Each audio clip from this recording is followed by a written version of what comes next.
অনেক সুন্দর একটা ভিউ, কিন্তু বাতাসের কারণে তো গিম্বেল মনে হয় গিম্বেল মুড থাকবে না।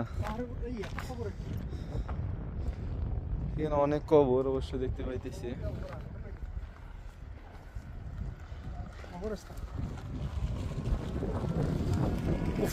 কি যে একটা ভিউ, অনেক সুন্দর একটা ভিউ আমরা উপর থেকে দেখতে পাইতেছি। নিচু এখানে অনেক কবর, তো এখানে নৌ নবীর নৌকা যেটা এখানে আছে বলে।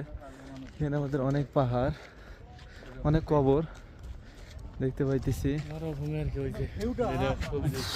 পরাণ হৃদয় একদম শীতল করার মতো একটা ভিউ, অনেক অনেক সুন্দর।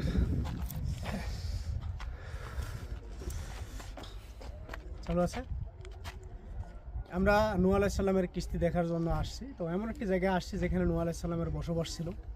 তো এখানে আপনারা দেখতে পাচ্ছেন যে এখানে হাজার হাজার কবর। আমরা একটা কবরস্থানের পাশে চলে আসছি, দেখতে পাচ্ছেন হাজার হাজার কবর রয়েছে। এবং এই পাহাড়ের উপর থেকে পাহাড়ের নিচের যে ভিউটা, সেটা দেখলে আপনারা মানে অবাক হয়ে যাবেন যে এত সুন্দর ভিউ। ফিজিক্যালি না দেখলে আসলে বুঝতে পারবেন না ভিডিওতে কীরকম দেখতেছেন, বুঝতেছি না। যদি ভালো লেগে থাকে জানাবেন কেমন লেগেছে, এবং কবরবাসীর জন্য সকলেই সালাম দেবেন। শর্ট করে আমাদের মিলন ভাই এখানে আছে।